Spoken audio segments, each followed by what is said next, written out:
Maintenant, au magazine du Pays Basque qui s'intéresse ce soir aux universités du temps libre, ces cours réservés aux personnes à la retraite, à apprendre à tout âge, un magazine de Sabrina Corrieri et Rémi Poissonnier. Est-ce que chacun a une idée de la beauté relative à sa sensibilité? Ils en ont passé l'âge, ils ont pourtant choisi de retourner à l'école. Stylo à la main, attentifs et studieux, après toute une vie active, ces hommes et ces femmes ont décidé de redevenir des étudiants. L'idée de beauté, que ce soit à la façon de Platon ou à la façon de Baudelaire, jamais elle ne se corrompt. Aujourd'hui, c'est un cours de philosophie consacré à la beauté. Le sujet pourrait en effrayer plus d'un, mais pas Monique, qui a toujours rêvé d'étudier cette matière. J'ai fait des études médicales et tout au long de ma vie, parce que j'étais déléguée médicale spécialisée en cardiologie. Et puis, je m'étais toujours dit que, parce que j'aime la lecture, j'aime la réflexion qu'elle procure, donc j'ai dit, quand j'arrête mon boulot, qui n'était pas de la philo, voilà, si je peux, je prends. Permettre à des gens de se cultiver, de découvrir des disciplines qu'ils n'ont pas forcément eu la possibilité de découvrir auparavant. Je trouve que c'est répondre à une mission d'utilité publique. L'atelier de philosophie est l'un des très nombreux cours dispensés par l'Université du temps libre d'Anglet. Atelier de Qigong, de la gymnastique chinoise, ou encore histoire de l'art, œnologie, mathématiques ou astronomie. En tout, une trentaine d'activités sont proposées toute l'année. 5. Tu suis la main droite. 6. Université du temps libre ou université interâge, plusieurs structures de ce type existent partout en France, mais celle d'Anglet vient d'être reconnue d'intérêt général.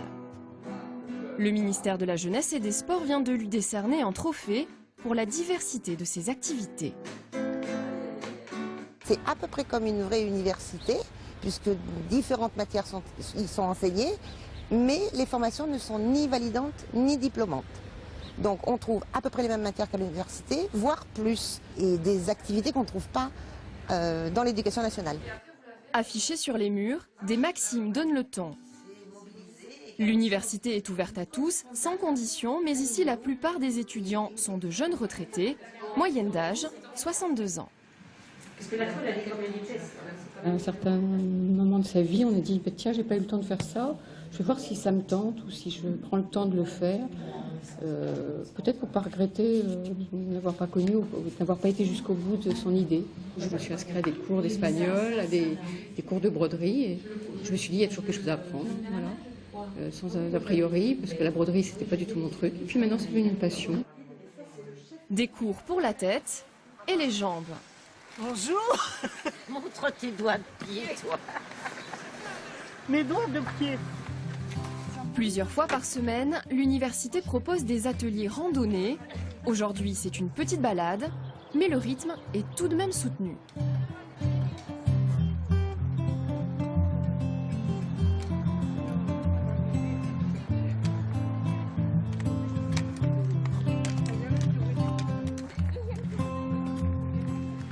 Des balades sportives, mais toujours dans un but culturel, à la découverte des sites remarquables de la région.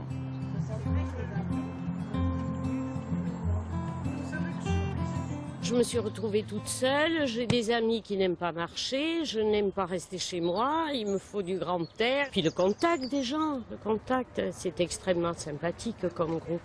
Je ne suis pas prête à partir tant que mes jambes me porteront. Il y a une ambiance très sympathique, des gens souriants et nous refaisons une santé chaque vendredi en venant ici. Aujourd'hui, un Français sur 5 a plus de 65 ans. Un âge où l'on a enfin du temps à soi. Pourtant, le cap de la retraite est souvent difficile à passer. Il faut se préparer à la retraite. Parce que je pense que c'est très différent d'une vie active. Il faut s'entourer de gens qui sont agréables et avec qui vous êtes bien. Et je pense que ça aide à passer certains moments de solitude. C'est dommage, il n'y a que des femmes aujourd'hui. Les gens viennent chez nous aussi parce qu'ils cherchent du lien social. C'est pour ça qu'il y a des groupes, des petits groupes qui sont favorisés, des sorties qui sont organisées d'une journée par exemple, parce qu'il y a des gens qui sont seuls, qui n'ont pas de voiture ou qui ne conduisent pas. Et voilà, ça permet quand même pour eux d'avoir des activités et un lien social. L'université est une association et elle est aujourd'hui un peu victime de son succès. Cantonnée au premier étage de cette villa d'Anglet, elle se retrouve un peu à l'étroit. Depuis sa création il y a 17 ans, l'université a vu le nombre de ses étudiants considérablement augmenter. En juin 1996, nous étions 44 et à ce jour, nous sommes 732. On est très à l'étroit ici, oui, ça c'est certain, et nous faisons très souvent des demandes à la mairie pour changer de local, pour nous agrandir encore plus.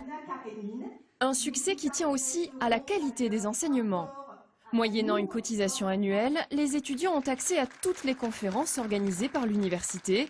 Les intervenants sont bénévoles ou professionnels, mais les sujets toujours de haute volée. Aujourd'hui, regard croisé d'Anna Karénine et Madame Bovary. Pour moi, c'est toujours très enrichissant de donner des conférences dans ce cadre-là, parce que j'ai affaire à un public souvent chaleureux, qui est très demandeur et qui a une conception de la culture qui m'interpelle. Pas une conception de la culture comme celle d'une érudition, mais une conception de la culture dans laquelle on pose des questions, on se pose des questions.